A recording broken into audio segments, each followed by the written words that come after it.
Live from the Pathway Studios in Johnston proper. You are live from the path.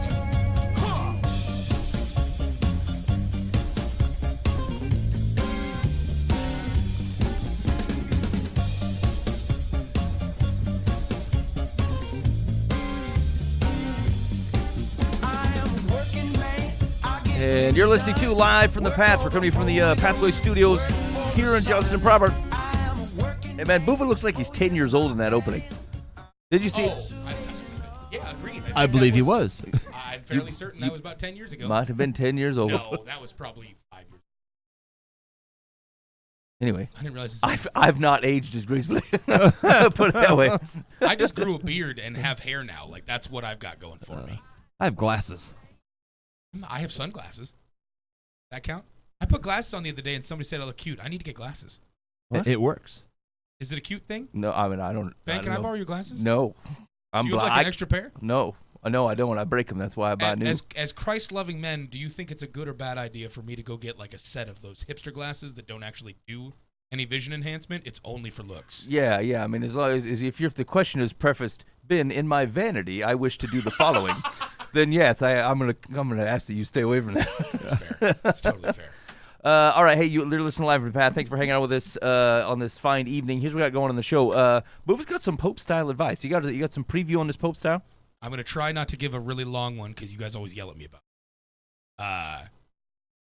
It's about understanding God's will and how you are to react to that.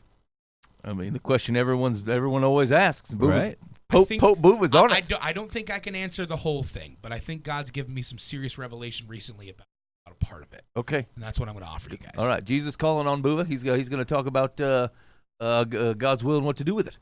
Also, there was a Twitter thread like a month ago from a guy named Dave Gass, and he was a pastor. And he basically he's not a Christian anymore. And like I want to read this thread and some of the things that he's talking about because like I mean it's heartbreaking. But then I think it also should cause faithful followers of Jesus to ask real questions about how does this happen? Like how does a guy get in this kind of position? Right. And be here? And what is the church's reaction to this kind of thing? So I don't know. I probably read this thing and I thought about it for a good 2 hours. I think the first time I read through it, and then I came back to it and thought, oh man, I'm in the same spot. So anyway, we'll hit that up. Also, we'll do some advice on Dear Life in the Path, and then after that, I'll sail out our day. Sweet. I've got enough tea to keep us through to that much, and then after that, I'm going home. I think I got a 2-liter, so. Man, I'm empty. Uh-oh. Well, okay, we might have to speed the show up. No, I was saying I got. Dan's not going to make it. I didn't say I got a 2-liter so that we can go quick. I can offer Dan some. Dan, are you willing to take a pull off Boova's half-drunk Diet Coke? I mean, I could give it a shot. I'm pretty sure you drink from the bottle, right? Yeah. Okay, that's probably a quarter Diet Coke and a quarter Boova slobber. Gross, man. No. Yeah, it is. I know how to drink, not like a toddler. No, you don't. No. I don't trust it. Yeah, see? Wow. I feel like You're you guys welcome, have trusted Dan. But I'm me with still many willing to things go. before. Apparently, not backwashing into my soda is not something you can trust me with. Fellas, we should talk about my responsibilities in life if we're having trouble with my hygiene in drinking. Yeah, I mean, that doesn't have to speak to, your faithfulness to the Lord. I'm just saying it's looking a little weak. It's the beard. The beard does it. The beard? If you have a beard, you obviously have backwash. Yeah. If you're wearing Explain the obvious portion of that. It's just obvious. I shouldn't have to. Yeah, that's the nature of obviousness, Boo. Yeah, that's why I'm contesting the obviousness of it. Crap. All right, actually, so here's the deal. Let's start with this character. All right, this is our man, David Gass. All right. All right, he says, I am not a Christian anymore. : a thread. Great, he's going to put on a program here. So he wasn't a Calvinist. Apparently not.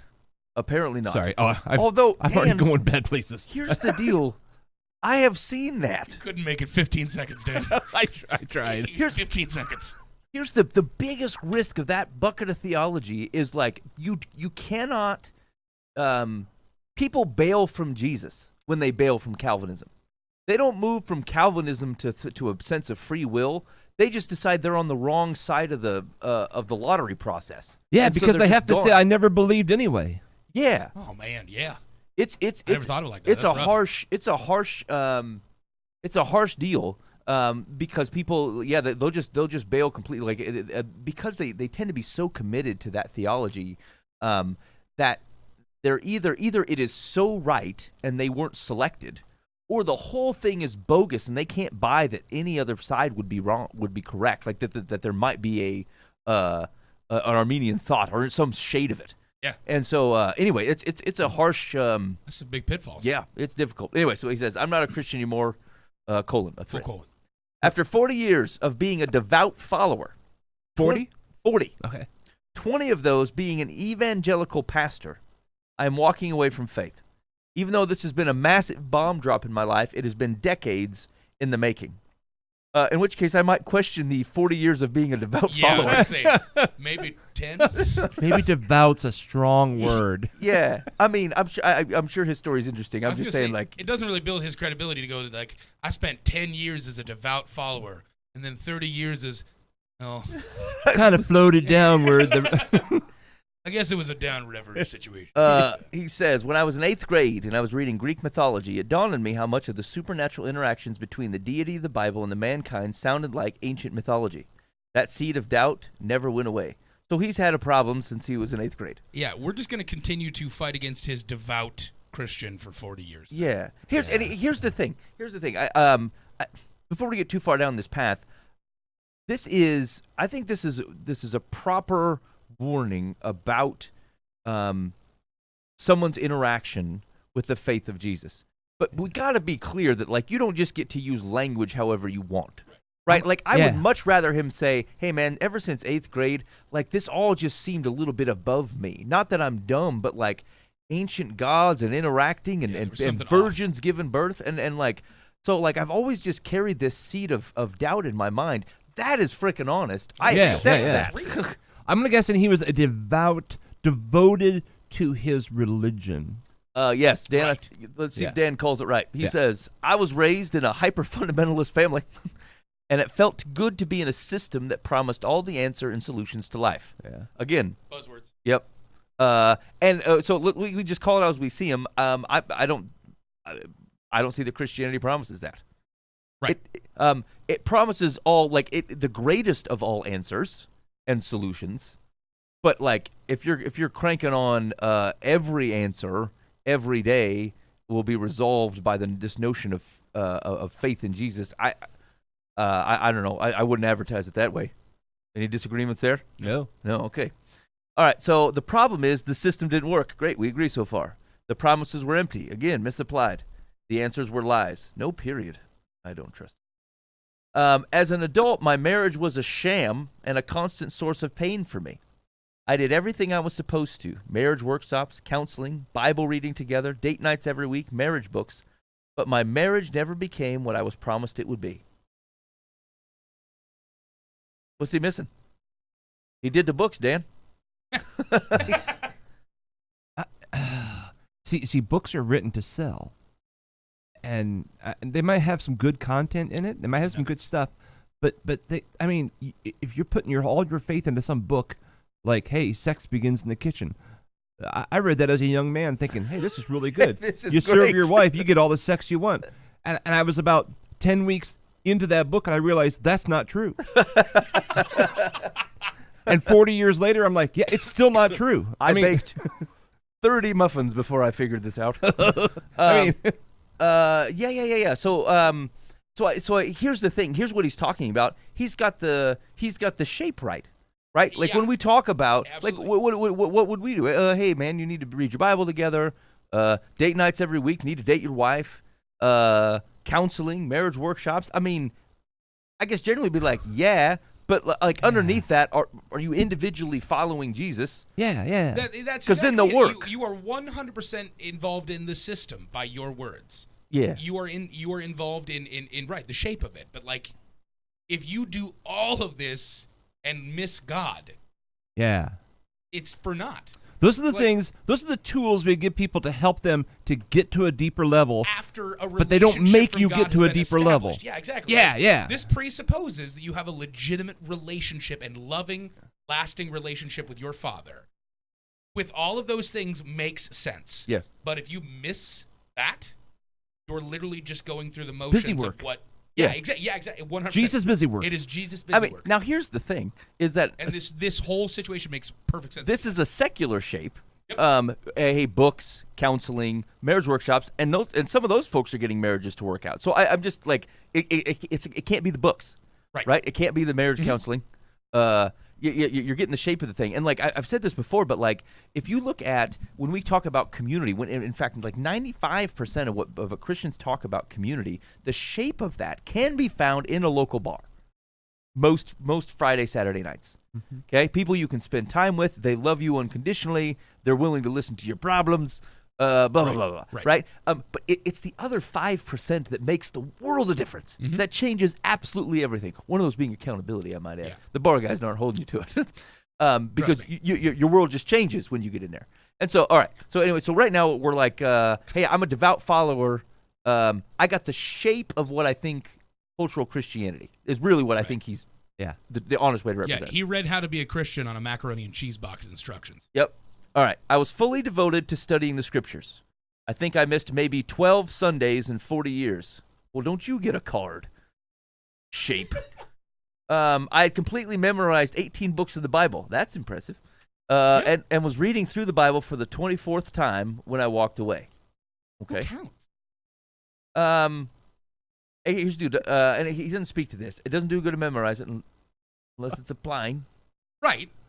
All right, he says, I devoured all the Christian apologetics books that came out, and none of them answered my questions regarding the nature of God and the problems I found within the scriptures. Like what? Does he say? Okay, we'll see. Maybe he says.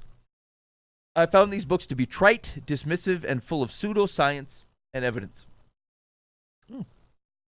Okay. To that point, I have had that.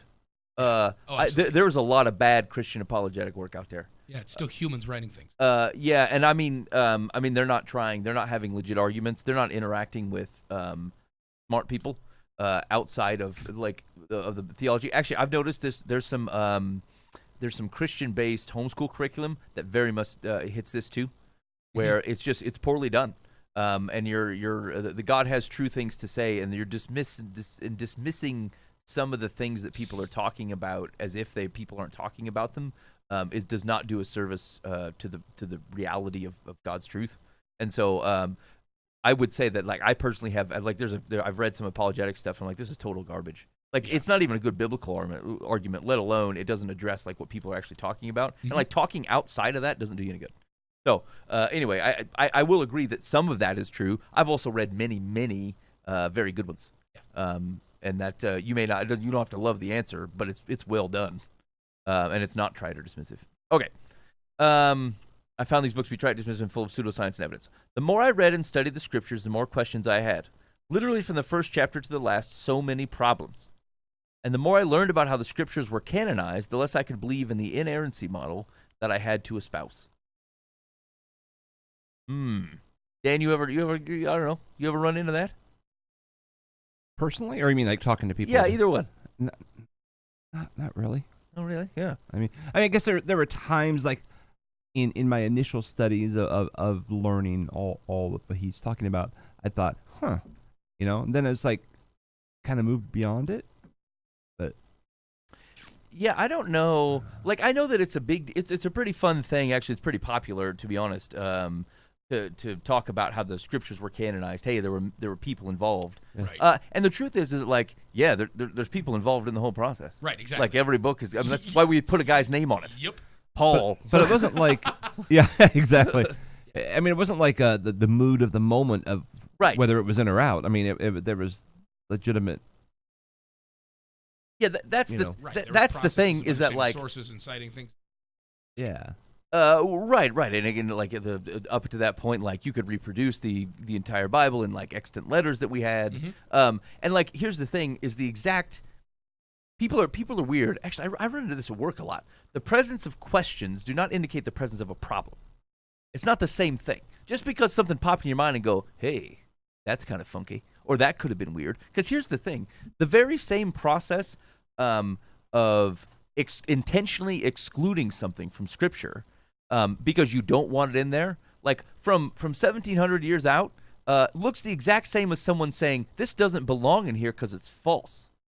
Group of people looking at it saying, no one's been reading this. This is relatively new. It doesn't have any of the earmarks of any of the consistent theology. No, it doesn't belong just because someone wrote it. Which is this, like, yes, you could put mustaches and twisted fingers on these same guys and have them stroking their beard going, oh, we don't want it in because it will screw everything up. But, like, from 1700 years out, it's going to look like the exact same process. Right. And so, again, the fact that you thought of it doesn't make you a wondrous thinker. It just means that, like, there is a trust, there's a faith when as we react to Scripture. I think it's a completely reasonable one. But like there is a faith that God has worked through fallible humans to communicate an infallible message. And like, yeah. I mean, there's a nature of faith in that. Except for I continue to see it prove true, to not return void, and have those words be followed and acted upon in people's lives, and see God's promises kept. Right. And so, you know what? I'm with it. Yep. I stick with it because I've seen it. So, yeah, the fact that like, oh, you know, I don't trust how it was canonized. I get it. That's a pretty popular thing to have a bummer about. But yeah, the presence of your question is not the same thing as there being an actual problem. In 40 years, I never witnessed a single event that was supernatural. Not one. Okay. Time and again, I watched people die of cancer. Yeah, they're gonna. I don't want to be crass, but I mean, that's gonna happen. Right. I did funerals for 47 people from the age of 4 to 96, of which there are there's stories in the Bible from people from the age 4 to 96 dying. So yep. I don't know where that standard came from. I prayed in faith with hundreds of people for healing to no avail. God didn't answer prayers. It's our God doesn't heal a handicapped guy. Yeah. Yeah, I mean, now here's the thing. Here's where I'm finding myself. Like, so far, there's 20% I'm sympathetic to some of this. Because I think that there's a natural sympathy for me for humans trying to digest something like the concept of God. I get it. And I understand, like, it's a common question. I've seen people pray in faith. There are biblical stories of people praying in faith and people being healed. Why isn't he healing mine? It's a reasonable question, right. but like it doesn't invalidate everything else going on if exactly. it doesn't show up in your life. And unless I say, God, unless you do it for me, I don't believe that you do it. Your heart posturing is probably the reason these types of things are not happening. In addition to the fact that like it's not necessarily normative, and so I understand it. I don't know that the reaction to it makes sense to me because there's a larger context. My devoutly Christian parents. Wait, God didn't answer prayers. Now, hold on. Here's the other thing. If that is the level of which I think you are blissfully unaware of how often God has answered prayers. Right. I've often found that the Lord is not responding to me, and then I get like 2 years out. I'm like, well, shoot, he super responded to me. Sure did that. I just decided it wasn't true at the moment, and he was merciful, and I was stubborn and obstinate. See, I think this guy's, so far, one of the biggest issues that I'm seeing is he is trying to process God through his human expectations. And, like, he's heard either biblically or from other people his expectations. And he has developed this identity from what he thinks God is and has not actually developed an identity from what God says he is. And, of course, you're going to be disappointed by that. Like 100%. If you're not finding yourself, if you are the main part of your story rather than you are a small part of God's story, this is absolutely going to happen. 100%. You will spend 40 years as a devout Christian hoping to see things and hopelessly missing them. Right. And so I feel nothing but remorse in this situation. Like that's hard and that's tough, and empathizing with a human that is difficult to do. But like, how many times has this dude so far said I? Like, yeah. Actually, they all start with I. Right, exactly. He is talking about the actions that he brought into this relationship with God, And I'm sure that there's some part of that can be blamed on the fact that this guy started this article by saying, I no longer have faith. So he's probably not going to personify God in this situation. Oh, yeah. But still, I mean, it is telling of the fact that you tried to process God through your window of understanding rather than allowing yourself to be a part of his story. Right, and see, here's the thing. It doesn't do you any good. Like, if I read through the Bible 24 times and memorized counted every time. memorized 18 books, the question is that, like, yeah, right? Again, still no God. I know. I know I will do a Twitter thread one day. I must keep my bona fides up. Like if it is not changing you, then you are wasting your effort. Right. Like it is not just a means for you to pick up systemic knowledge. I have a theory, and I was going to not say anything, but I think I will just to see how this goes. Okay. Here's what I think his issue really is. He's burned out. He's a pastor, right? Yep. Okay, this happens. 40 devout years. He's just tired. He's just tired. Honestly, he hasn't been taking Sabbath. He hasn't had a pattern of rest. And every single human being will get to a point they just get tired, and if then they keep forging forward, you'll feel like you've lost your faith. I know when it's time to go on vacation is I hate people, and I'm not sure if I like God. Right. The next time honestly, Dan takes a vacation, I'm going to text him and be like, are we good? Well, that's, yeah. I mean, because I just think, oh, shoot, boy, I'm seeing the symptoms. You're still human. And some, and some guys just keep fighting through it, and then they hit burnout, and then they just burn up. And I mean, missing 12 Sundays in 40 years sounds like a guy's not taking the Sabbath. Exactly. I mean, this is the same husband and wife. He says, well, I never really did love them. Yes, you did. Yeah. Right. Something happened along the way. You weren't healthy in your relationship. Mm-hmm. Same thing. That's what happened to him and God. That's a theory. I'm rolling around. All right. So he says, my devoutly Christian parents were abusive. My marriage was a sham. Prayer was never answered. Miracles were never performed. People died. Children rebelled. Marriages failed. Addictions occurred. All at the same rate as non-believers. We call that life, right? Yeah, welcome to a fallen world. Actually, I just thought that. People died, children rebelled, marriages failed, addictions occurred. Old Testament.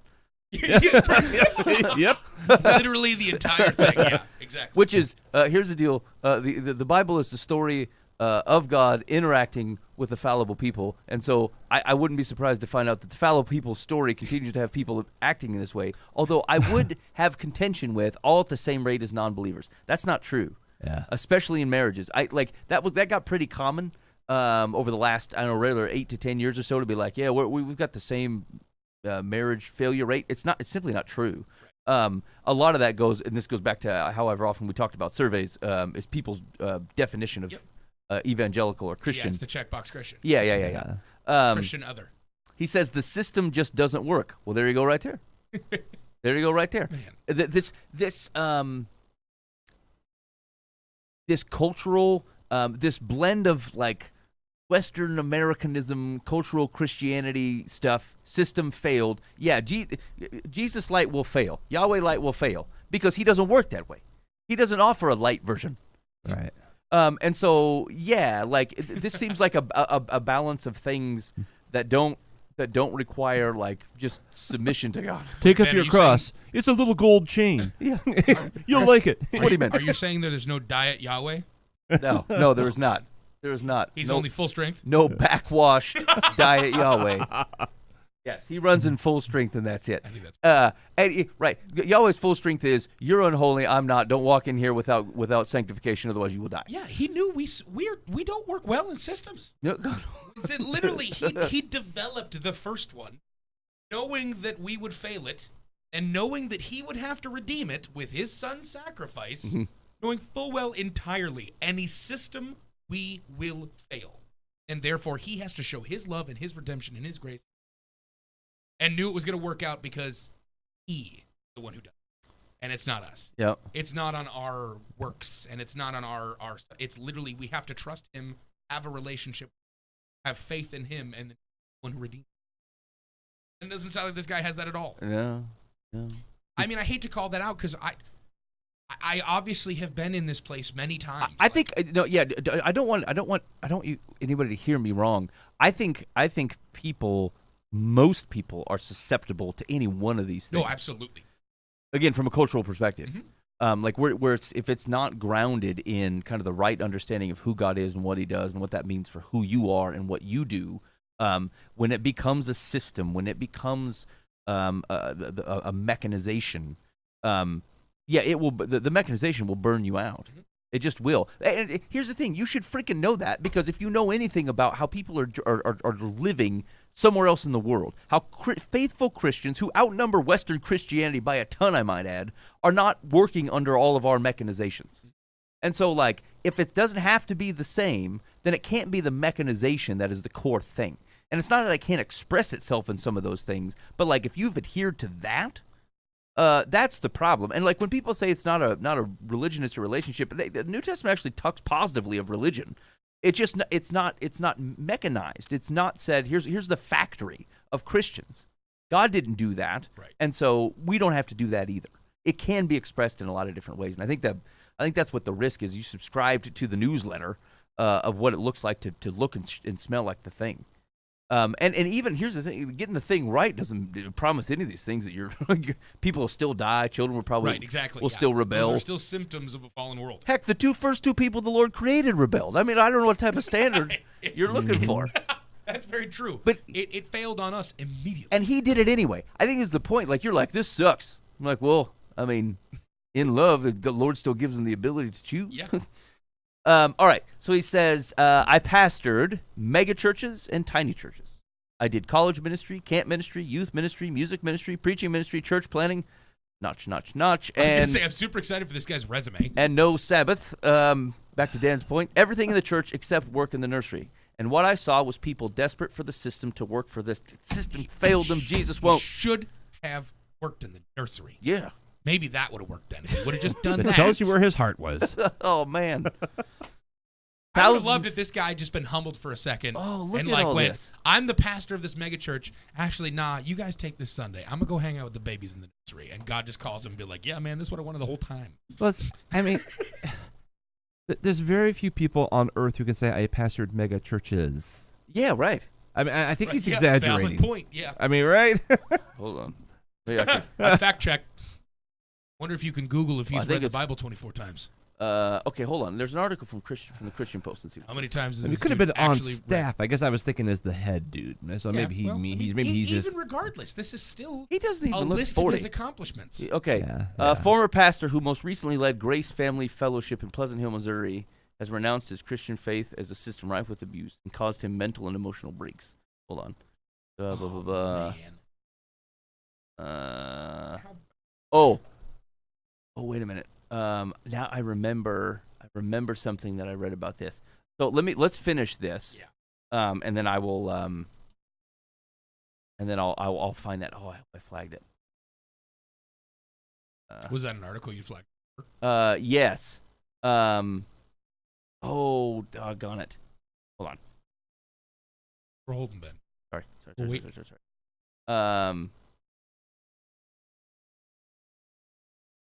What's this A lot of at? time. I know. There was a somebody from his church responded. Oh, that's it. Was it good? Yeah, it was. Okay, good. I was gonna say I almost just immediately went, "Oh yeah, awesome," but then I'm like, "Oh wait, No, it was could have very easily been really bad." It's interesting context. I'll put it that way. All Okay, right, so let's finish this out, and hopefully Fair I can enough. come across it. All right. So, and what I saw was people desperate for the system to work for them. I would expect them to come to the church and to Christ in desperation, wanting it to do something, and I would expect that it would. And so, but I'm not surprised, I suppose, that the mechanization's fair. Says thousands of teenagers at a time, wrote blogs, was published, formed curriculum, taught workshops, was an up-and-comer reforming my denomination. The whole time hoping at some point it would click and become true for me. You should have quit. Now this part is the part where it changes for me and it makes me irritated. Yeah. If it wasn't clicking for you, quit influencing people. Quit peddling something you don't believe in. Mm-hmm. Quit risking something that could be true that maybe you're not grasping. I don't mean intellectually, but like if you ain't feeling, if you don't believe it's true, what kind of hypocrite continues to spit it out their mouth? Like, I will at least preface something if like, hey man, I'm struggling with this thing. Yeah. Like we can have that conversation here, right? Safe place to say, look, I don't know. I hear it. I want to believe it's true. Help me in my unbelief. Right. What's going on here? That's not the same as being the guy who's writing blogs, doing every freaking ministry known to man, and peddling something that you ain't buying. Yeah, back in my mind going, I don't. Yeah, you hypocritical turd. That irritates me, right? Yeah. Because he puts the whole thing at risk by doing that. Absolutely. And that, frankly, that's borderline abusive. If you do not believe it, shut up. Go sit down. If you can't figure it out, you don't have to be a pastor. Listen to somebody else who does. Go work at the frickin' Starbucks. You don't have to have a job doing this. If this isn't your calling. Okay. All right. We're gonna have to make a clip of you saying that. An inescapable reality that I came to was that the people who benefited the most from organized religion were the fringe attenders who didn't take it too seriously. The people who were devout were the most miserable, but just kept trying harder. Now, again, that's an extremely limited context. You ask that same thing in what? Ask Zebedee, right? Does he buy that for Christianity in Zimbabwe? Do they buy that in Christianity in Ethiopia? Do they buy that in Christianity in the vast majority of places where you are not? It's not a cultural thing that you get to be able to do positively, and you get to share kind of with your country identity. Like it is. That is not it. That is not most people's experience. Right. So that is an extremely shallow thing to say. All the while, the experience I had within the church was that a lot, granted not all, people used the church for power and influence. Dude who refused to quit his damn job, who didn't believe in it, for power and influence. Many involved people in churches used as their small kingdom for personal control and ego. That's true at some points. But I feel like you're the top guy. Just waiting for Ben to call him a brood of vipers. I don't remember being this. Like, I read through this and I was real disappointed. Somehow I've turned angry. Righteous indignation. And the entire system is rife with abuse, and not just from the top down. Sure, there are abusive church leaders, but church leaders are abused by their congregants as well. Church people are just crappy to each other, and I exchanged the word out. Dan? You. Yeah? Church people are just crappy to each other? I think it can be, because they're humans. Right. Yeah, humans can be Yes. crappy to each other. Yeah? Yeah, humans in leadership positions, humans in you're non-leadership just expecting positions. more just because they're not sitting at your office. Here's the deal. Anybody that looks at the church and has a higher expectation of what people actually do, and the nature of, especially we think of what your church is. Churches are open doors. Right. People walk in at every stage of their life, right? And so now, put yourself in the same position. The Lord picks out the Israelites and says, "You're going to be my people, and you're going to do this work for me, so that all may know me. You're going to be my kingdom and priests, the mediators between the rest of the world and me." And they stunk at it. The handpicked Yes. by the Lord. Welcome to the Old Testament. That's right. And they stink at it. They can't. And what do? They act like everybody else. Yep. They become elitist. They take their cultural things and they lift them up as if they're God's ordained stuff for everybody. Pretty much everything wrong. They they've stink, done. right? Which is the same thing you're Punished for accusing it. the church of, and I'm not sure there's a surprise here. Nor is it the same surprise that happens in any other group anywhere else. Right. And so I hear you, but as a cudgel, right it's not my favorite. Wrong conclusion. Yeah, that's right. That's right. I spent my entire life serving, loving, and trying to help people in my congregations. That could very well be true, except for the premise of you lying about continuing to preach. He's making the whip. And He's passing it. and the lies, betrayal, and slander I have received at the hands of church people left wounds that may never heal. Now, here's the thing. That comes with being a leader in anything that is of substance and consequence. Mm-hmm. You tell me the guy that runs GE can't say this exact same thing. Oh, GE sucks. Right. This always treats their employees crappy, and it could be just like a handful of people. Lies, betrayal, slander. A mega church, let's just call you $2,000 or above. Everybody who's leading 2,000 people or above is going to be the nameplate and the figurehead of which every complaint about the organization comes. Mm-hmm. If you cannot handle running a large organization, you shouldn't do it. It takes a certain type of dude. And my guess is 90% of the guys running churches that big probably shouldn't be doing it. But it can be done. And if you're not the right guy to do it, don't freaking do it. But don't show up there and be like, oh, it's a big organization and they told lies and slander about me. That's going to happen anywhere you go, buddy. All right. The wounds that will never heal. If they were lies, let them go. This massive cognitive dissonance, my beliefs not matching with reality, created a separation between my head and my heart. I was gaslighting myself to stay in the faith. All right. Eventually, I could not gaslighting myself. Come on. He's building the end of his case to be the woe is me argument. It's not gaslighting yourself if you are doing it intentionally. Right. Gaslighting is a manipulative nature. It's to say, I completely am lying about all the reality that surrounds you to convince you that you're nuts. You don't do that to yourself, especially when you know your intent. If you're saying I intentionally did it, you goon, quit picking up internet words and throwing them in somewhere. All right. Eventually, I could not but maintain the facade anymore. I started to have mental and emotional breaks. I feel bad for that because I bet you did. Mm-hmm. When you have that had to be awful. It had to be terrible. The separation of mind and heart in that way, that is awful. Yep. That is awful. And like, again, running an organization that big, there's slings and arrows coming at you all over the place. I sympathize with this. You had some level of control over it, though. Right. Like, you're not completely disassociated here. My internal stress started showing physical symptoms. I agree with that, too. I got that with like 3 people in a congregation, let alone 2,000. I mean, I feel you. Being a pastor, a professional Christian, was killing me. He nailed it. He nailed it. Professional Christian. Good for him. Yeah, glad he finally figured it out. I mean, he's found it. I don't know how this turned out so poorly. He's diagnosed it correctly. You know, it doesn't surprise me. The guy that memorizes 18 books of the Bible is smart enough to figure out exactly what he did wrong. Yeah, but he's not. He doesn't have the right reaction to it. No, exactly. No, that's what I'm saying. He figured it out. He saw the puzzle and then did nothing with it. Yeah, and then said, eh. Yeah. I should just stop being a professional Christian. That might be a good start. I solved the puzzle. I'm not going to actually fix anything. It's just... Yeah, you know what I didn't see here? I'm leaning on towards Dan here. You know what I didn't see a guy say, hey, look, this isn't working out. I need to step away. Hey, you know the 10 Commandments. Take a break. Refresh. Do something. And if he's hitting 10, what do you say? Didn't miss 12 Sundays in 40 years. When's he going to these marriage retreats? Writing all these blogs and business. I mean, I just like... Because he's so faithful through the Monday through Friday. God says, I will find you. I will bring you rest. I will bring you rest. And you're like, screw rest. I will write a blog. I'm just saying, for a guy who feels like he tucked this thing up to the nines and run with the rope taut, I feel like you missed kind of a big thing. Mm-hmm. A big thing. All right. During this time, I also found something amazing. I found a handful of people who were more Christian than any Christian I'd ever met, and they weren't Christian. I found love in places where love wasn't supposed to exist. I found acceptance among people who were godless. Eventually, I could not maintain the facade anymore. I started to have mental and emotional breaks. My internal stress started to show in physical... Wait, he said he wrote that twice. I didn't read it twice wrongly. He wrote it twight. I don't think anybody was accusing you, Ben. Don't tempt me, Boova.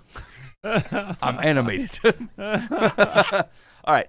I learned that love is real, that acceptance is possible, that life is vibrant and full. But the church burdens people with fear, shame, and guilt, all for the purpose of maintaining control. That doesn't smell like Jesus to me. No. You know what? For a guy that read your Bible 24 times, come on, man. You missed some huge statements. Like, you missed them 24 times by your own... And that's just how many times you read through it. Yeah. I can't imagine how many countless times you read that God wants you to have peace and rest. He wants your love. He wants a relationship with you, to be loving to you. He's given you promises. He has given you so many things, blessings showered upon you, because you keep screwing it up because you get in the way of it, man. And now you're saying your congregation in the church is missing this entirely because you led them that way? How many times did you read this to your congregation, dude? How many times did you read this to thousands of people and you read it out in God's words and you decided to tarnish it by not knowing what you are actually doing? That's sad.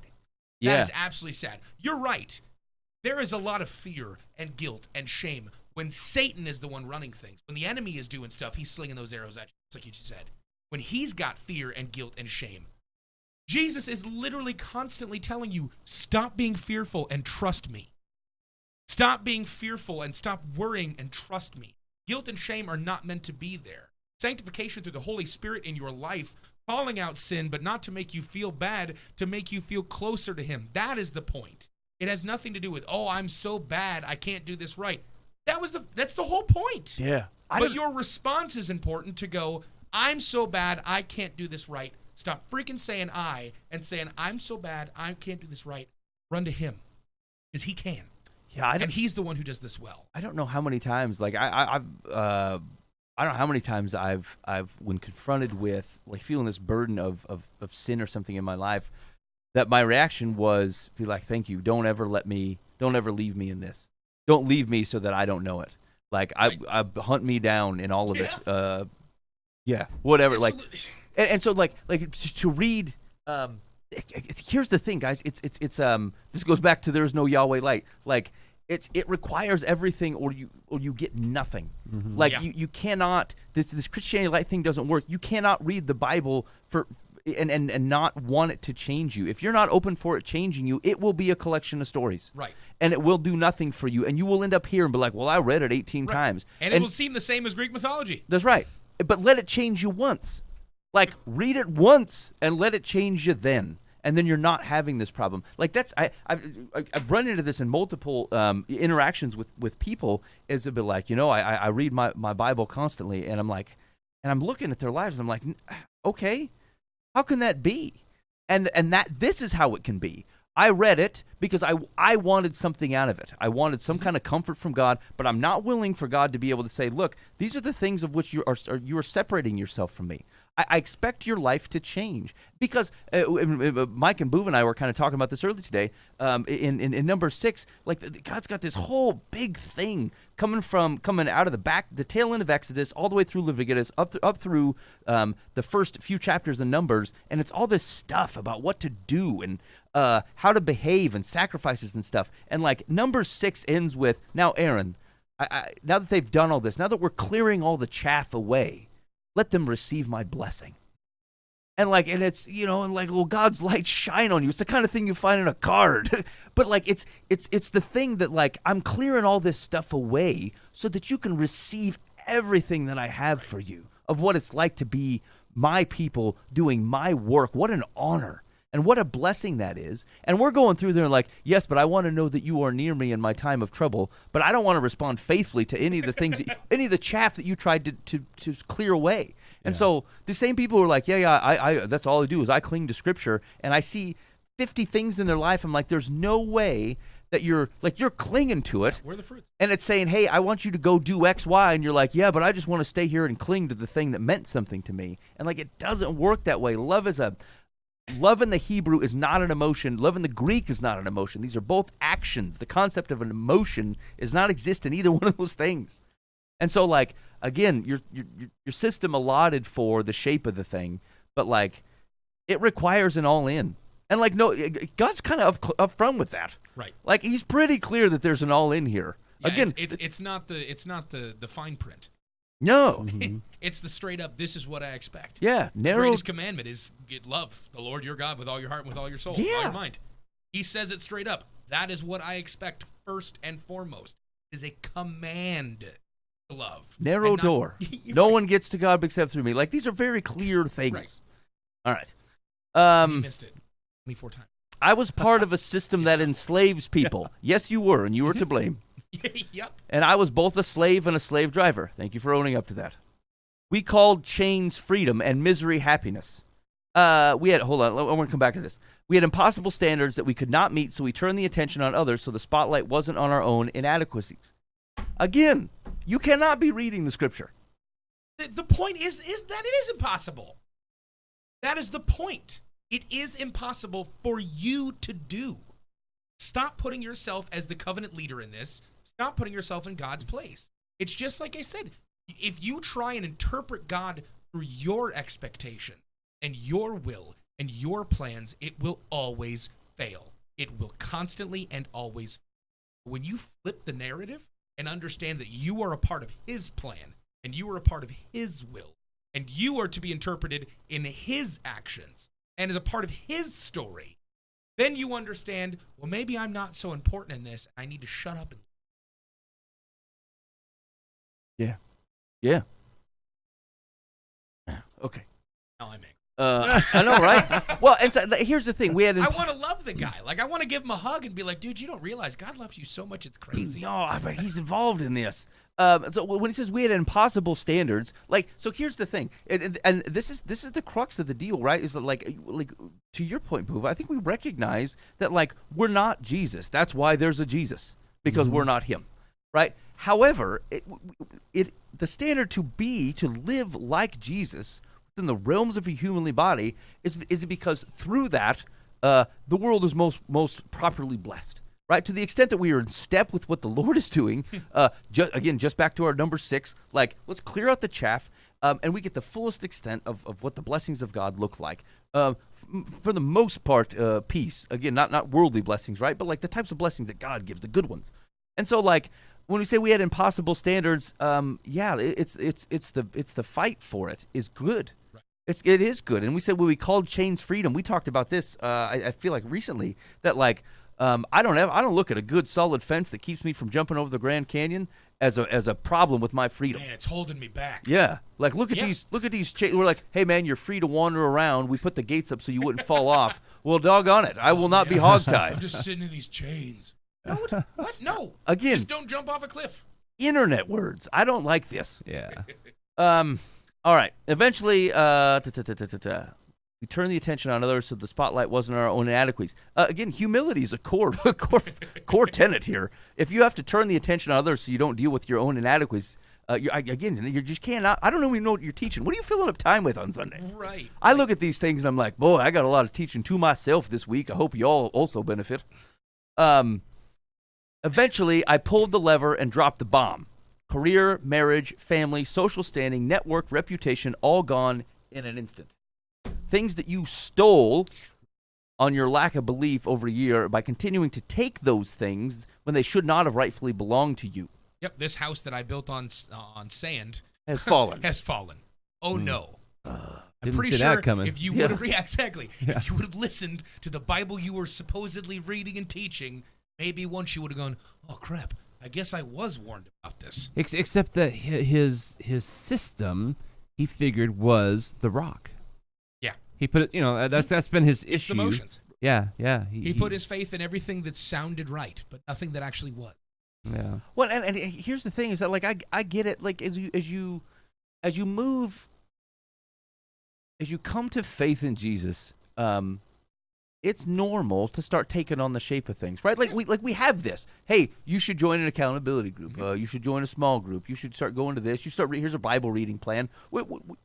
It's the shape of it isn't wrong as long as it's filled in, as long as it's not just the shape. Yeah. You understand it's a tool. Right. Yeah. It's not the end. Oh, absolutely. Yeah. If you have the love of God and Jesus in the situation, all of these will produce fruit. Yeah. That is exactly what will happen. That's right. If you are reading your Bible, if you're being held accountable, if you're involved in community groups, if you're doing all this kind of stuff, you're in a loving and God-centered marriage, like all of these things produce fruit if you are a part of the vine.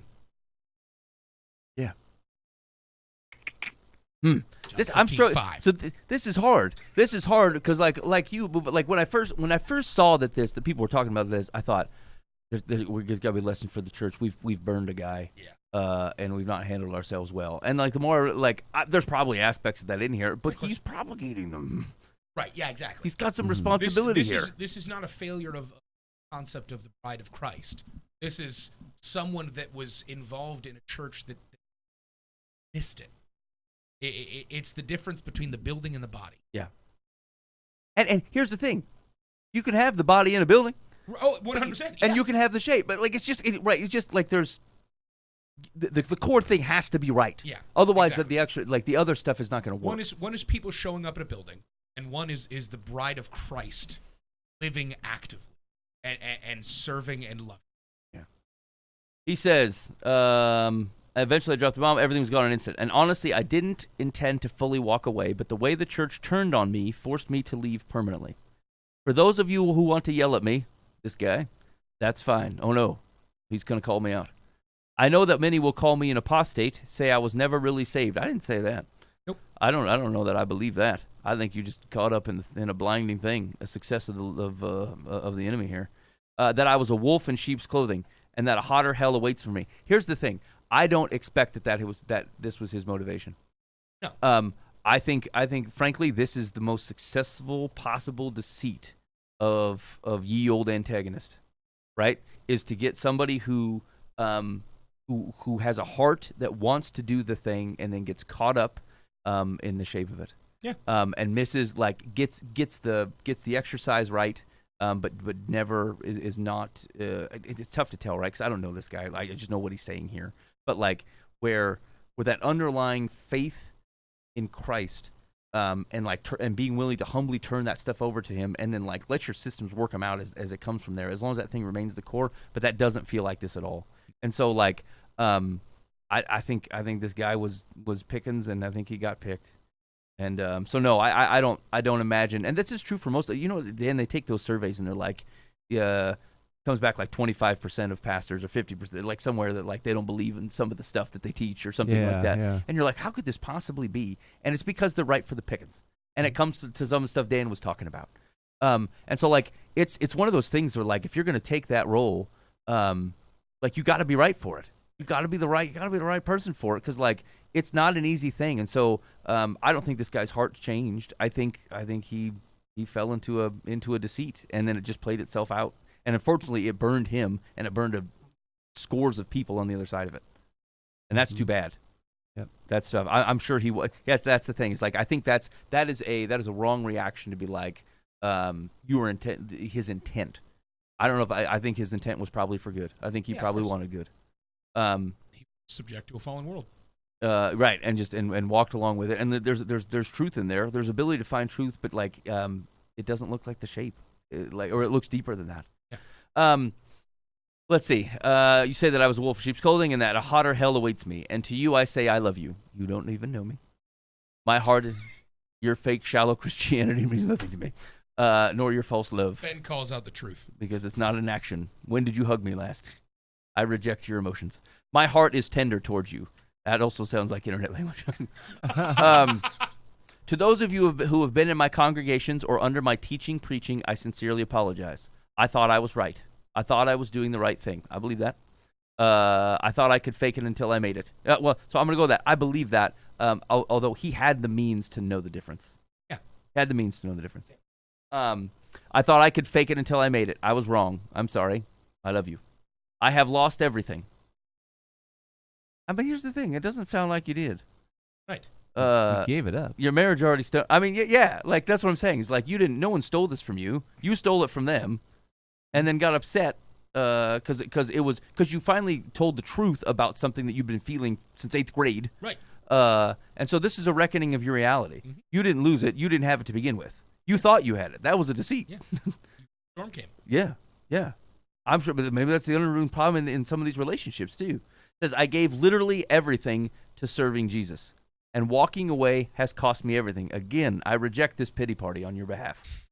I mean, I get it. Like when if your life is so entrenched in something, I get it, right? Like this is, you get the same thing when people are in a crappy marriage, right? Like you found there was definition in this thing. You gave of yourself to build this thing up that you thought was going to support you in such a way, or like be for you forever. And like I understand, but like it's a right reckoning of reality. The truth was there was a false in there somewhere. It doesn't even mean that it's yours. In this case, it is. But like you lost something, but you lost the perception of something. It wasn't really there, actually, and like. And it stinks, but like, you wanted this reality. If it's bogus, this should be. If it was bogus, this should be a time of vindication for you. This should be your freedom, your exaltation. When people come, you said that it was turning people into slaves, and you were enslaving people, and you were a slave. When people go from slavery to freedom, they celebrate. Mm-hmm. This isn't that. This looks like a pity fest. Look what the church stole from me. Right. Mm-hmm. A guy that gets himself out of bondage, yes, you can curse the bondage, but like I don't. It's the tone of this doesn't sound like a free guy. It sounds like a guy who's still, frankly, who some of this stuff is still weighing on, probably because it's true. Yeah, guilt and shame abounding. Yeah. Which is, you've now replaced what you thought was shackles and chains from the church. You've now given them to yourself, and have shackled yourself. He says, I gave literally everything to serving Jesus, and walking away has cost me everything. All I can hope for is that the second half of my life can be full of love and genuine human relationships. I was wrong. I'm not faking anymore. Good for you on the last statement. Not faking anymore. Yeah. Good. Yes. Yeah. This is this is something that and I won't go too far into this, but this is something that I'm fighting right now. It's fake. Yeah. And good for you giving that up, because I keep saying this. God is waiting with gold that's been refined, and he's waiting with white robes to be purchased that is to give to you. You have filled your life and your existence with things that are fake because they came from you. Yeah. God does not change. He is faithful to his promises.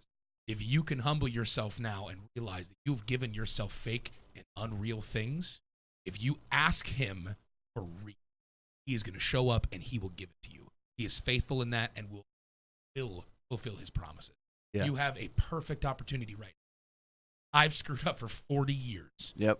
And I have messed up. And now God has stripped me of my responsibilities, and I have stripped myself from everything that's here. I want to start here. Yeah. And this is the beginning of a possibility for a real and honest relationship with Christ. I hope you choose that. Yeah. And I hope that happens. And I promise you, my friend, I'll be praying for you. Yeah, it goes. Remember we were talking about that sex trafficking story, and one of the last things we were speaking of is like you just have to deal in reality. Like no matter what judgment you think is on the other side of these things, like if you're a guy who finds himself, it's got some sort of attraction to other underage kids, like like you're gonna have to call it out now before you do it. Like we're just be honest with everything we got here. That's what the nature of living a life that is open to what God is doing. It is not one that tolerates your deceit.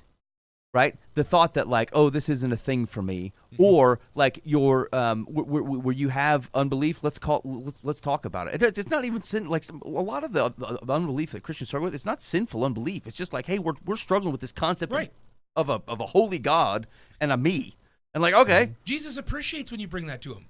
Yeah, like he wants that. We can work with this is workable, right? And so like that's the thing is like there's just an underlying deceit here. That you persisted in, and that you own that. And I think if there's a warning here is to say, like, I swear when the church and when us as Christians, and I'm saying this to me, I'm talking to Buva, I'm talking to Dan, like when we get to the point where we are just so honest, like we just don't even care about any facade of any of that kind, and any self-deceit that says no, this part's under control or blah blah blah, like the word of God spreads and the fire of God spreads. And frankly, it tends to happen in cultures and in situations where people have nothing because they don't have any pretense to hold on to. Right. There is no sense of like cultural pride or like anything that they could put in front of it because they look around and it's just all laid bare. And at that point, like stuff just rolls. And like, it is certainly a significant problem. I would say kind of in the millennial, in Buva and I's generation, like we're too cool for school when it comes to some stuff. We're like, hey, we're not going to be taken in by your advertising, blah blah blah, right? But our own self-deceit sure does smell nice, and it is believable. We're very good at it. Yeah, and it's the thing we like it because it came from us. We thought of it like, oh, I'm not really struggling with that. I don't struggle with it that bad. It's not as bad as XYZ. Maybe it's okay for God because I'm doing all these good things, like things that no one really would believe at all, but you believe because it came from your own factory. Yep. And so. Yeah. So here, let me share this. So the Christian Post had posted this, and there was a follow up by a guy named Justin Thuttle, who was a deacon at Grace Family Fellowship Church. Two interesting bits of detail came to light in his response.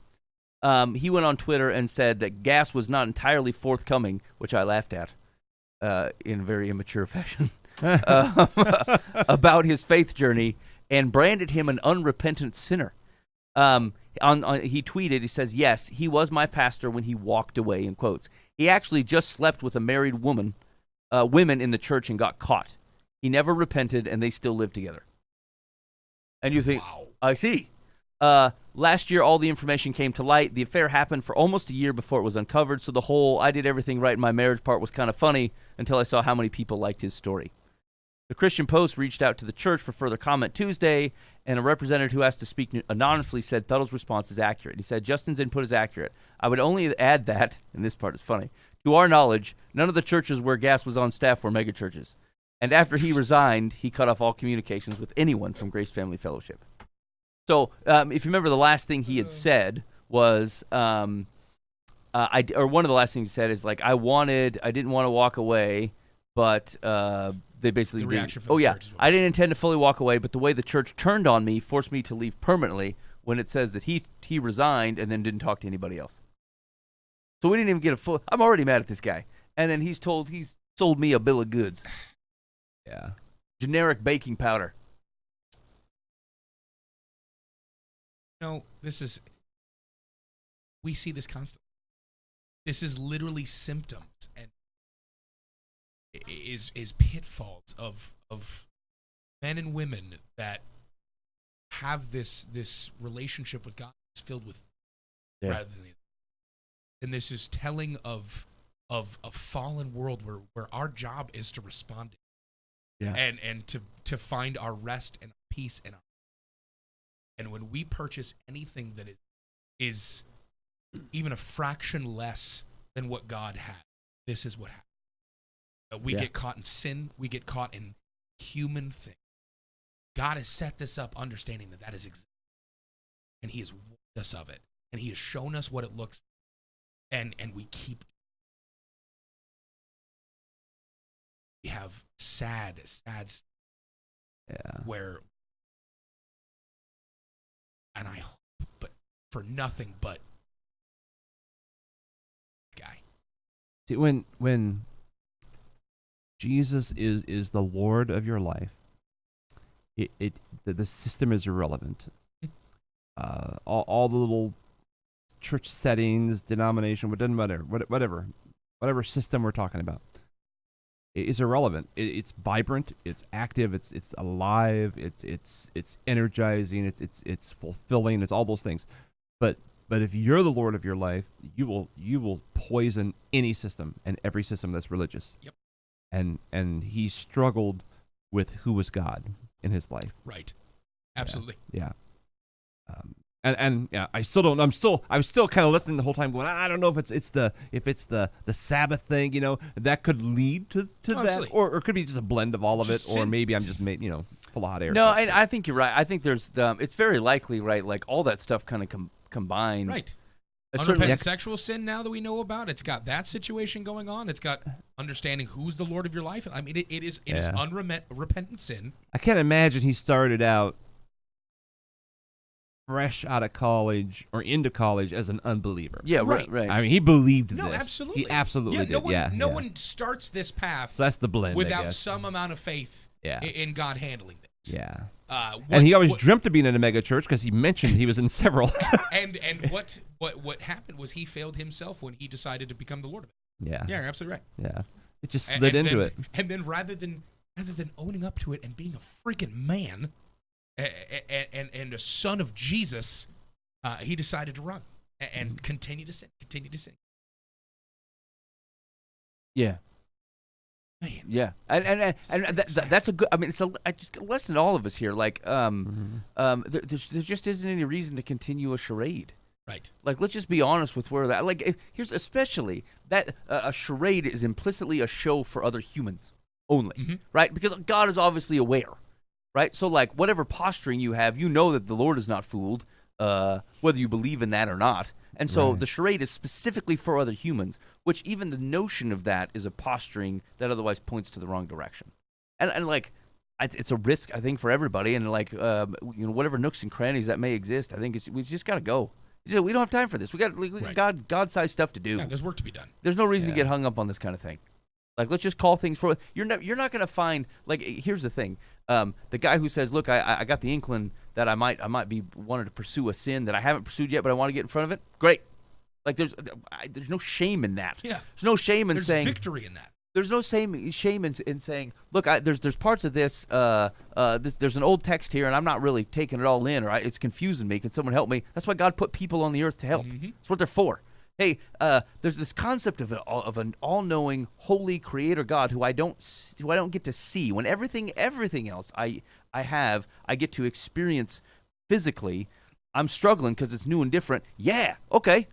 Like, again, there's just not shame in any of these things. The funny thing is I'm called back to this. This actually was my Bible study today before coming in. Was this all stems and starts with a loving relationship with God?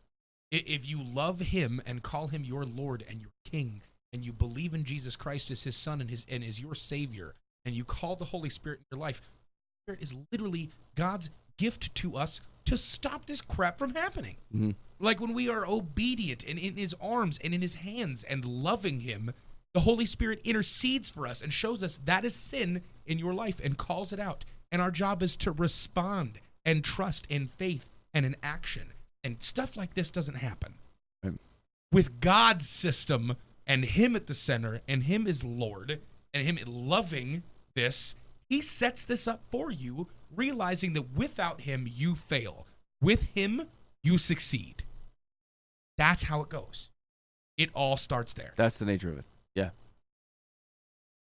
So oddly enough, so I read this article early in the week, and I was chatting with some blokes down at the pub about it, and they had given the impression that the Pope was in town. Oh, buddy. And I said, I'm not buying it. I said, I don't. Of course, I was on a tear, I'd been reading this thing, and I was all hyped up, and I said, that's the last thing I will hear from you today. There is no Pope in town. So then they put me in some sort of Chevelle or whatever that they have, and we rode over, and it was the darndest thing. I thought, about 2 blocks out, I thought, what is this? What? No, we're not going to Boova's house. And sure enough, these jokers turned into Boova's place, and they start looking up at his balcony. That's him. The apartment. They're like, hey, that's the guy. And I said, boys, you have been deceived. You have fell into the mechanizations of the world. Man. But anyway, they were just chanting at him. They're like, Pope, Pope. And so Boova comes out and he's like waving a chicken leg and a half a thing of Diet Coke. That is my flag and standard. Is a chicken leg and half a thing of Diet Coke. I think that is the most wonderful thing anyone's ever said about me, and I appreciate it. He said, now, you never heard the Pope look down and go, it's lunch, boys, what's up? But that's what he did. Y'all want some? Anyway, they wouldn't leave. And frankly, I needed a trip back to my car. So I said, Booba, just give him some advice. Give him something. So, but what'd you tell him? Get him to go away, Booba. Oh, man. Hey, stepping out of that wonderful introduction. We've been doing this for so many years, and every single time, I always think you're actually about to tell a real story. And then 3 seconds in, I go, oh, crap, he's introducing. I have limited skills in life, Booba, but introducing Pope style. Every single time, I'm like, when was Ben at the pub? Like, who goes to a pub? It just doesn't seem like a Ben move. So I will tell you, I appreciate that you've still caught me into that every time. Even when I'm the one who tells you, hey, man, I got some Pope style advice. Yeah. You should see it coming. I really should. Anytime it's like, this is so the Pope style advice that I have that I gave to these fellas that came in a Chevelle, when you are trying to interpret God's will in your life, one of the biggest things that you can understand, and this is something that's been screamed at me biblically within the last 2 weeks, I've dealt with impatience recently, like a lot. Like I feel God moving in my heart big time. God's making changes. God is making moves. And so naturally my human response is to say, well, I want the whole plan. I want to know everything that's going on. I want to see exactly what you're doing. I want to know how that fits in and all this different stuff. And there's not really a lot of biblical precedence to that being the deal. Like, there's just really not. You go in and legitimately, God, the way that God reveals this stuff is usually pretty vague at first. It starts with, hey, follow me. And that's That's Jesus calling the fishermen to be in his ministry. You read that, and it's almost upsetting to me if I look at it through a worldly perspective, which is he literally just says, follow me. Those are his words. And then the response is they get up, and they do. And he doesn't say, follow me. By the way, eventually I'm going to make you guys apostles, and you guys are going to get the gift of the Holy Spirit, and you guys are going to be like the big deal in this situation, and you're going to follow me, and I'm going to teach you for a while, and you're going to be involved in my ministry, and this will happen. He just literally starts with follow me, and they respond. And I find myself in awe of that, because right now I'm in this spot where I'm like, Pops, I need you to tell me what's happening. I need to know your plans. And his response is follow me. And it's taken me about a week of real solid prayer to start looking at that with joy. And I'm not there yet. I'm going to be honest about the fact that I'm still I'm still fighting impatience. But I'm starting to turn that into joy because, like, biblically speaking, God does not change. That's how he calls people into amazing things. And that's how he calls people into beautiful blessings for their life, and how he calls them to be a part and an instrument in his will. And so my prayers recently have just been kind of changing from, God, I want you to show me your will in my life. I've dropped those last two words because they're not important.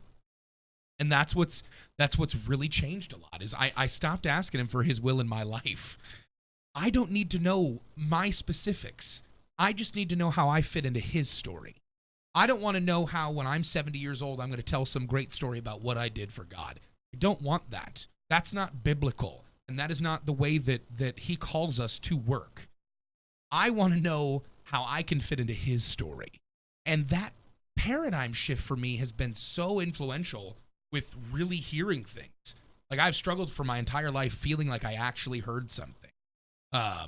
Feeling like I actually felt like God was ordaining something in my life. And I've always kind of had to put it through this filter of, is this real, or is this Buva coming up with something? Am I developing this for my glory, or am I allowing myself to be in his glory? And once I kind of switched that to be this whole thought process of, God, I'm okay with just hearing follow me. I don't need to know everything. Biblically speaking, nobody really knows everything. Most of the stories we have, God doesn't lay out more than your next step. And that's been so important to me, has been understanding that, of course, from a worldly perspective and with my human mind, I have a tendency to worry. And of course, I feel like I will be more faithful if I know the whole thing. But it's important, and it's more difficult to be faithful in, I don't know the whole deal. I don't know the end. I only know the next step that you're giving. And there's something so beautiful about that when you realize that my plans suck. Like, there's no doubt about that. I have lived my life by my plans, and they don't get me far. And my will is not strong, and my strength is minuscule. I am not here by my own skill and my own will. I am here by his. And I'm created by him, and I'm called by him. And it's been so freeing, weirdly freeing, that I just need to be patient with the fact that he's got it. And it's the same thing you say at the end of the show all the time, is the be faithful to me because God will handle the ends. I've heard that 100 times now, if not more. And I've always kind of thought, oh, that's a fun little catchphrase and things like that. But, like, I don't want that to be anthemic in my life. Like, I want that to be something that's real and active. It's absolutely true. My faith is in walking with him now. My faith is not realized in 10 years when I'm married with 4 kids and I'm whatever job or something like that, and I get to look back and go, thanks for showing me everything, God. Mm-hmm. My faith is in, I have no idea what Wednesday is because I only have worry for today. And I trust you to have tomorrow. My worry isn't tomorrow. My worry is today. I handle what you've given me today. And, like, the concept of, like, the Enoch walked with the Lord 300 years, that means he was just stepping every day. That's all it was. You get literally one of my favorite stories in the Bible, which is, an Enoch walked with the Lord for 300 years. That is one of the most faithful and wonderful things you can be. I want to be that. And it literally just means it's the action. It's the walk. Yep. You friggin' walk. And you make the next move God gives you. And you wait, and you patiently wait for him to reveal. Yep. And you have faith in him, trust in him. Act when he tells you to act. And you respond when he tells you to respond. And most importantly, the only way that you're going to hear this stuff is if you're actively in a loving relationship with him. He is going to reveal things to you in time, whether it's through prayer, whether it's through the Holy Spirit interceding in your life, whether it's through Scripture, because God does not change, and whether it's through people around you confirming your prayers and things like that. But that is 100% about God just moving in you, but your heart there too.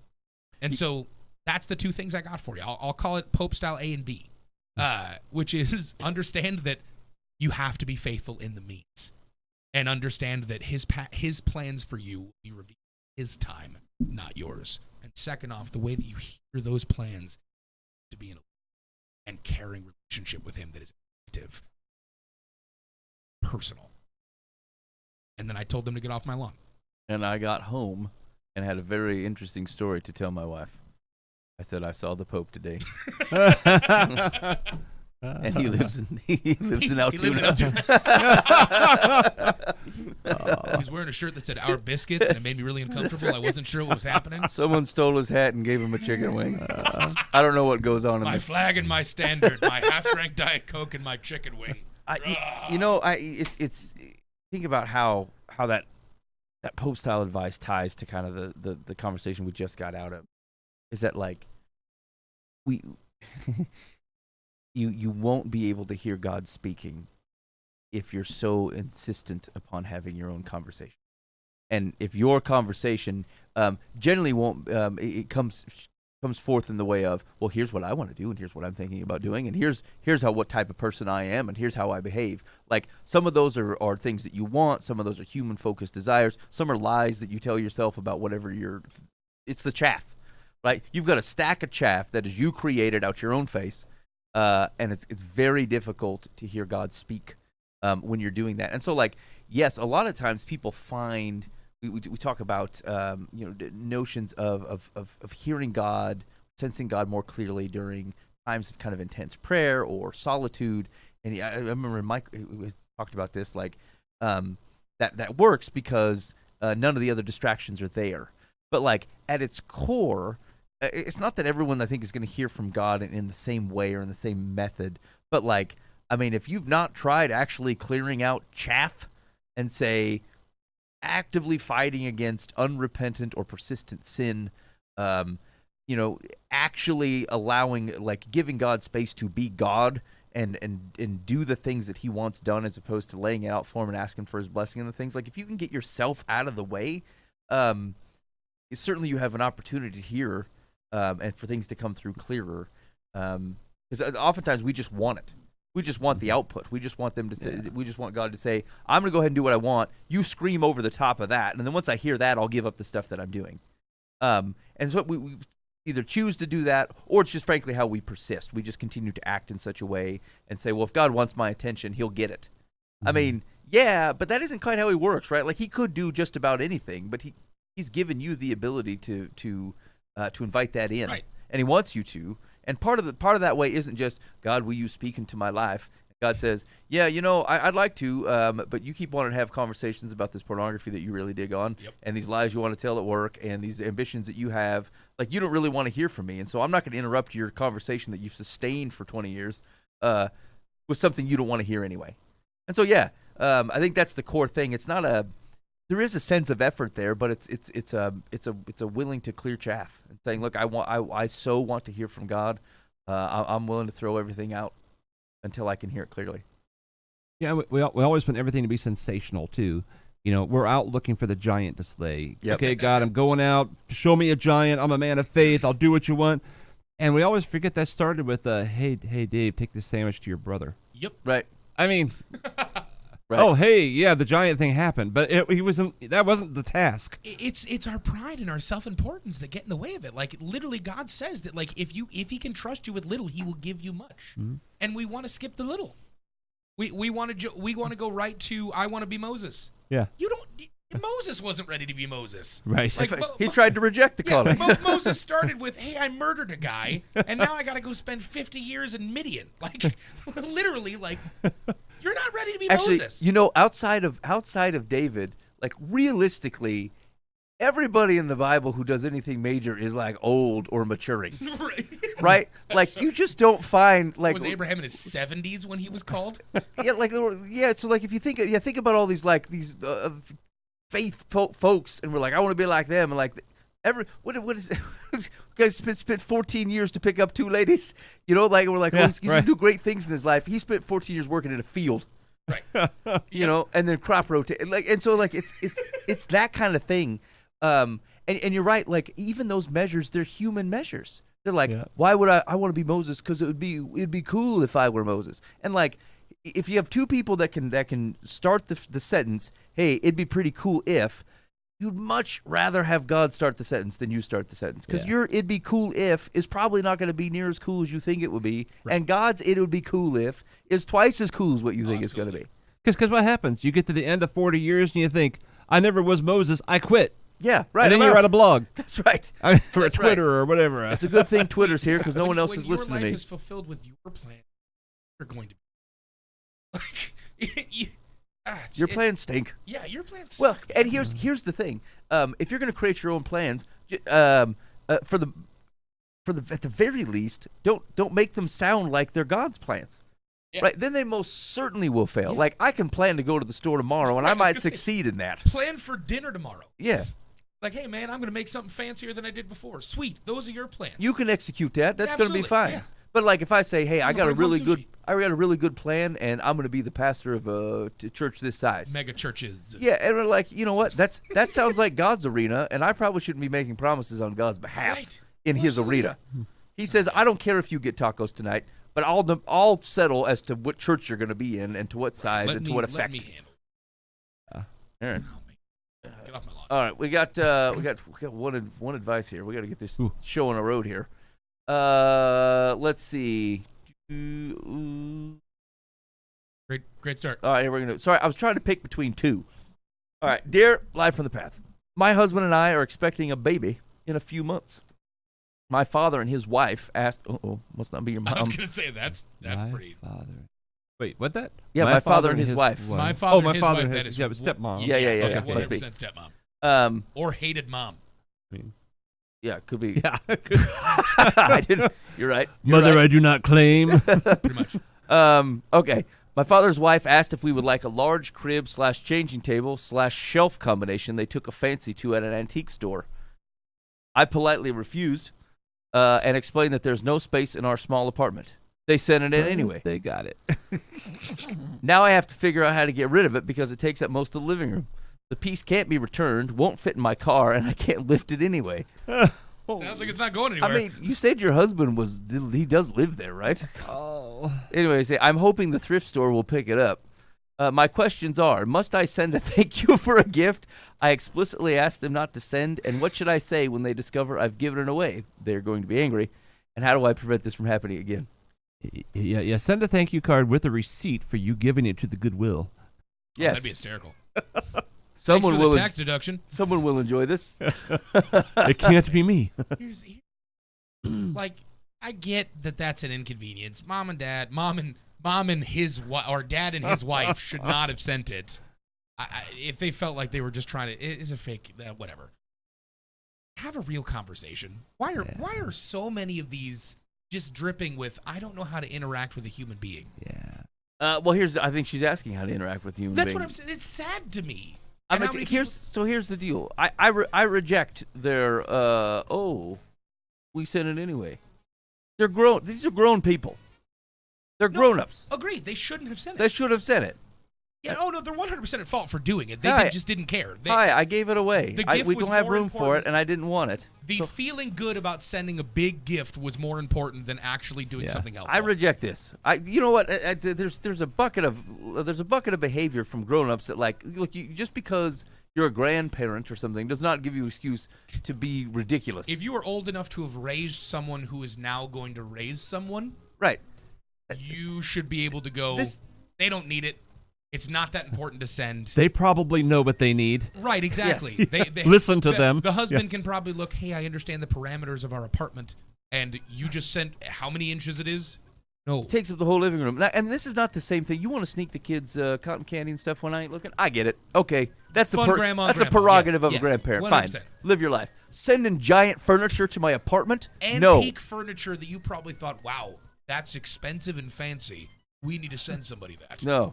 Don't ever look at a piece of furniture and go, I like this. Perhaps so and so will like it. Yeah, no, I don't want the couch you want. No. So I probably whatever. You got to send them a card and say, hey, thanks for. Yeah. I appreciate the thought, but we can't. Like I I said, told we you, don't have you room can't for do this. Instead of the thank you card would be passive aggressive. I I would have the conversation with them that says, hey, we really appreciate the thought that says this.